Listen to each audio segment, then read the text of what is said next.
Extremely Loud and Incredibly Close by Jonathan Safran Foer. Chapter 10. Why I'm Not Where You Are, 4/12/78. To my child. I'm writing this from where your mother's father's shed used to stand. The shed is no longer here. No carpets cover no floors, no windows, and no walls. Everything has been replaced.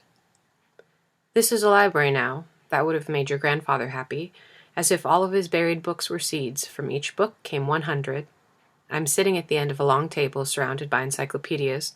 Sometimes I take one down and read about other people's lives. Kings, actresses, assassins, judges, anthropologists, tennis champions, tycoons, politicians. Just because you haven't received any letters from me, don't think I haven't written any. Every day I write a letter to you. Sometimes I think if I could tell you what happened to me that night, I could leave that night behind me. Maybe I could come home to you. But that night has no beginning or end. It started before I was born, and it's still happening. I'm writing in Dresden, and your mother is writing in the nothing guest room. Or I assume she is. I hope she is. Sometimes my hand starts to burn, and I'm convinced that we're writing the same word at the same moment. Anna gave me the typewriter your mother used to write her life story on. She gave it to me only a few weeks before the bombings. I thanked her. She said, "Why are you thanking me? It's a gift for me." "A gift for you? You never write to me." "But I'm with you." "So?"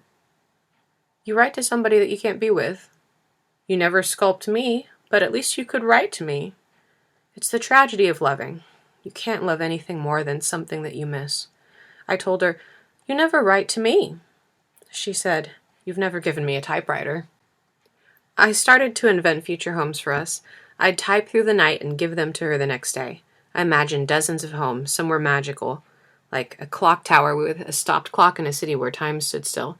Some were mundane, a bourgeois estate in the country with rose gardens and peacocks. Each felt possible and perfect. I wonder if your mother ever saw them. Dear Anna, we live in a home built on the top of the world's tallest ladder. Dear Anna, we will live in a cave in a hillside in Turkey.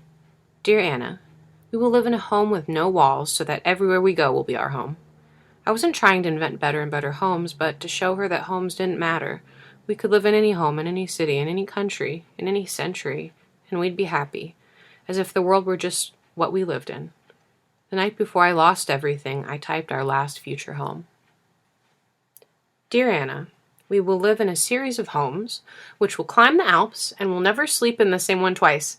Each morning after breakfast, we'll sled down to the next home, and when we open its front door, the previous home will be destroyed and rebuilt as a new home. When we get to the bottom, we'll take a lift to the top and start at the beginning. I went to bring it to her the next day. On my way to your mother's house, I heard a noise from the shed, from where I'm now writing this to you. I suspected it was Simon Goldberg. I knew that Anna's father had been hiding him. I had heard them talking in there some nights when Anna and I tiptoed into the fields. They were always whispering. I had seen his charcoal-stained shirt on their clothesline. I didn't want to make myself known, so I quietly slid a book from the wall. Anna's father, your grandfather, was sitting in his chair with his face in his hands. He was my hero. When I think back on that moment, I never see him with his face in his hands. I won't let myself see him that way. I see the book in my hands. It was an illustrated edition of Ovid's Metamorphosis. I used to look for that edition in the States as if by finding it I could slide it back into the shed's wall, block the image of my hero's face in his hands, and stop my life and history at that moment. I asked after it in every bookshop in New York, but I was never able to find it. Light poured into the room through the hole in the wall, and your grandfather lifted his head. He came to the shelf when we looked at each other through the missing Metamorphosis. I asked him if something was wrong. He didn't say anything. I could see only a sliver of his face, the spine of a book of his face. We looked at each other until it felt like everything would burst into flames. It was the silence of my life, and I found Anna in her room. Hi. Hi. I just saw your father. In the shed? Yeah, he seems upset. He doesn't want to be a part of it anymore. I told her, well, it'll all be over soon. How do you know? Everyone says so. Everyone has always been wrong. It'll be over and life will go back to how it was.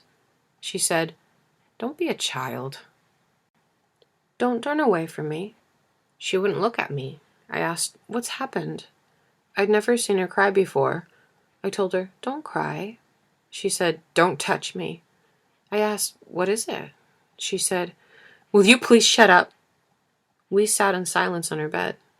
The silence pressed down on us like a hand, and I said, "Look, whatever it is." She said, "I'm pregnant." I can't write what we said to each other then. Before I left, she said, "Please be overjoyed." I told her I was. Of course I was. I kissed her stomach, and that was the last time I ever saw her. At 9:30 that night, the air raid siren sounded. Everyone went to the shelters, but no one hurried. We were so used to the alarms, we assumed that they were false. Why would anyone want to bomb Dresden? The families on our street turned off the lights in their houses and filed into the shelter. I waited on the steps. I was thinking of Anna. It was silent and still, and I couldn't see my own hands in the darkness. 100 planes flew overhead, massive, heavy planes, pushing through the night like 100 whales through water. They dropped clusters of red flares to light up the blackness for whatever was to come next. I was alone on the street. The red flares fell around me, thousands of them. I knew that something unimaginable was about to happen. I was thinking of Anna, and I was overjoyed. I ran downstairs 4 steps at a time. They saw the look on my face. Before I had time to say anything, what would I have said? We heard a horrible noise, rapid approaching explosions, like an applauding audience running towards us. Then they were atop us. We were thrown to the corners, our cellar filled with fire and smoke. More powerful explosions. The walls lifted from the floor and separated just long enough to let light flood in before banging to the ground. Orange and blue explosions, violet and white. I later read that the first bombing lasted less than half an hour, but it felt like days and weeks, like the world was going to end. The bombing stopped as matter-of-factly as it had begun. "Are you okay? Are you okay? Are you okay?" We ran out of the cellar, which was flooded with yellow-gray smoke. We didn't recognize anything. I had been on the stoop just a half an hour before, and now there was no stoop, in front of no house, on no street, only fire in every direction. All that remained of our house was a patch of a facade that stubbornly held up the front door. A horse on fire galloped past. They were burning vehicles and carts and burning refugees. People were screaming. I told my parents I had to go find Anna. My mother told me to stay with them. I said I would meet them back at our front door. My father begged me to stay. I grabbed the doorknob and took the skin off my hand. I saw the muscles of my palm red and pulsing. Why did I grab it with my other hand? My father shouted at me. It was the first time he had ever shouted at me. I can't write what he shouted. I told them I would meet them back at our door, and he struck me across the face. It was the first time he had ever struck me. That was the last time I saw my parents. On my way to Anna's house, the second raid began. I threw myself into the nearest cellar. It was hit. It filled with pink smoke and gold flames, so I fled to the next cellar. It caught fire. I ran from cellar to cellar as each previous cellar was destroyed. Burning monkeys screamed from the trees. Birds with their wings on fire sang from the telephone wires over which desperate calls traveled. I found another shelter. It was filled to the walls. Brown smoke pressed down from the ceiling like a hand. It became more and more difficult to breathe. My lungs were trying to pull the room in through my mouth. There was a silver explosion. All of us tried to leave the cellar at once. Dead and dying people were trampled. I walked over an old man. I walked over children. Everyone was losing everyone. The bombs were like a waterfall. I ran through the streets from cellar to cellar. I saw terrible things. Legs and necks. I saw a woman whose blonde hair and green eyes were on fire, running with a silent baby in her arms. I saw humans melted into thick pools of liquid, 3 or 4 feet deep in some places. I saw bodies crackling like embers, laughing, and the remains of masses of people who had tried to escape the firestorm by jumping head first into lakes and ponds. The parts of their bodies that were submerged in the water were still intact, while the parts that protruded above the water were charred beyond recognition. The bombs kept falling, purple, orange, and white. I kept running. My hands kept bleeding. Through the sounds of collapsing buildings, I heard the roar of that baby's silence. I passed the zoo. The cages had been ripped open. Everything was everywhere. Dazed animals cried in pain and confusion.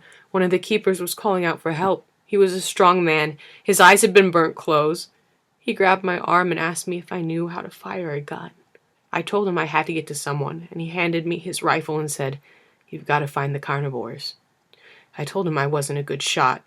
I told him I didn't know which were carnivores and which weren't. He said, "Then shoot everything." I don't know how many animals I killed. I killed an elephant. It had been thrown 20 yards from its cage. I pressed the rifle to the back of its head and wondered as I squeezed the trigger, is it necessary to kill this animal? I killed an ape that was perched on the stump of a fallen tree, pulling its hair as it surveyed the destruction. I killed 2 lions. They were standing side by side facing west. They were related. They were friends. Mates. Can lions love? I killed a cub that was climbing atop a massive dead bear. Was it climbing atop a parent? I killed a camel with 12 bullets. I suspected it wasn't a carnivore, but I was killing everything. Everything had to be killed. A rhinoceros was banging its head against a rock again and again, as if to put itself out of its suffering or to make itself suffer. I fired at it. It kept banging its head. I fired again, and it banged harder. I walked up to it, and I pressed the gun between its eyes. I killed it. I killed a zebra. I killed a giraffe. I turned the water of the sea lion's tank red. An ape approached me. It was the ape I had shot before. I thought I'd killed it. It walked up to me slowly, its hands covering its ears. What did it want from me? I screamed, "What do you want from me?" I shot it again, where I thought its heart was. It looked at me. In its eyes I was sure I saw some form of understanding, but I didn't see forgiveness. I tried to shoot the vultures, but I wasn't a good enough shot. Later I saw vultures fattening themselves on human carnage, and I blamed myself for everything. The second bombing halted as suddenly and totally as it had begun. With burnt hair, with black arms and black fingers, I walked dazed to the base of the Auschwitz bridge. I submerged my black hands in the black water and saw my reflection. I was terrified of my own image. My blood-matted hair, my split and bleeding lips, my red pulsing palms, which even as I write this 35 years later, don't look like they should be at the ends of my arms. I remember losing my balance. I remember a single thought in my head. Keep thinking. As long as I am thinking, I am alive. But at some point I stopped thinking. The next thing I remember is feeling terribly cold, and I realized I was lying on the ground. The pain was complete. It let me know I hadn't died. I started moving my legs and my arms. My movements must have been noticed by one of the soldiers that had been put in action all over the city looking for survivors.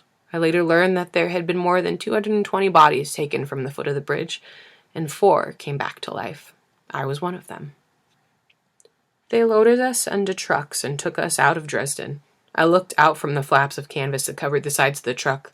The buildings were burning, the trees were burning, the asphalt.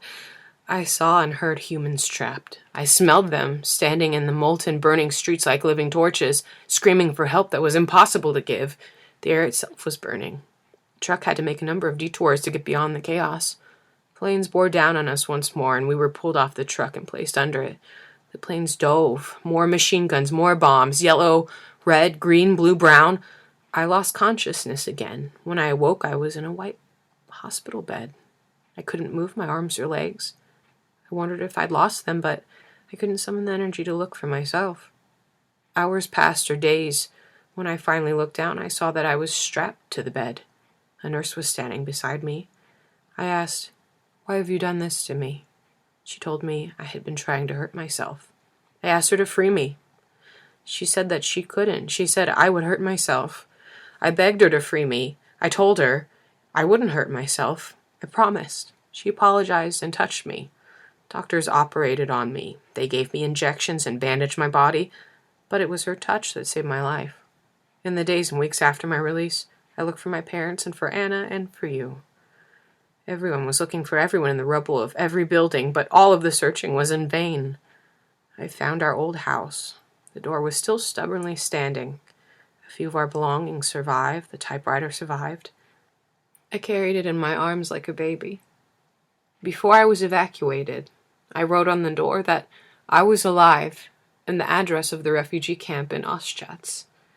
I waited for a letter, but no letter ever came. Because there were so many bodies, and because so many of the bodies had been destroyed, there was never a list of the dead. Thousands of people were left to suffer hope. When I had thought I was dying at the base of the Auschwitz bridge, there was a single thought in my head. Keep thinking. Thinking would keep me alive. But now, I'm alive, and thinking is killing me. I think and think and think. I can't stop thinking about that night, The clusters of red flares, the sky that was like black water, and how only hours before I lost everything, I had everything. Your aunt had told me she was pregnant. I was overjoyed. I should have known not to trust it. 100 years of joy can be erased in 1 second. I kissed her belly even though there was nothing yet to kiss. I told her, I love our baby. And that made her laugh. I hadn't heard her laugh like that since the day we walked into each other, halfway between our houses. And she said, you love an idea. I told her, I love our idea. That was the point. We were having an idea together. She asked, are you afraid? Afraid of what? She said, life is scarier than death. I took the future home from my pocket and I gave it to her. I kissed her. I kissed her stomach, and that was the last time I ever saw her. I was at the end of the path when I heard her father. He came out of the shed. I almost forgot, he called to me. There's a letter for you. It was delivered yesterday. I almost forgot. He ran to the house and came back out with an envelope. I almost forgot, he said. His eyes were red, his knuckles were white. I later learned that he survived the bombing and then killed himself. Did your mother tell you that? Does she know it herself? He handed a letter to me. It was from Simon Goldberg. The letter had been posted from Westerbroek transit camp in Holland. That's where the Jews from our region were sent. From there they went either to work or to their deaths. Dear Thomas Shell, it was a pleasure meeting you. However briefly, for reasons that not be explained, you made a strong impression on me. It is my great hope that our paths, however long and winding, will cross again. Until that day, I wish you the best in these difficult times. Yours most sincerely, Simon Goldberg. I put the letter back in the envelope, and the envelope in my pocket, where the future home had been. I heard your grandfather's voice as I walked away. He was still at the door. I almost forgot. When your mother found me in the bakery on Broadway, I wanted to tell her everything. Maybe if I'd been able to, we could have lived differently. Maybe I'd be there with you now instead of here. Maybe if I had said, I lost a baby. If I'd said, I'm so afraid of losing something I love that I refuse to love anything. Maybe that would have made the impossible possible. Maybe. But I couldn't do it. I had buried too much too deeply inside me. And here I am, instead of there. I'm sitting in this library, thousands of miles from my life, writing another letter I know I won't be able to send, no matter how hard I try and how much I want to. How did that boy making love behind that shed become this man writing this letter at this table?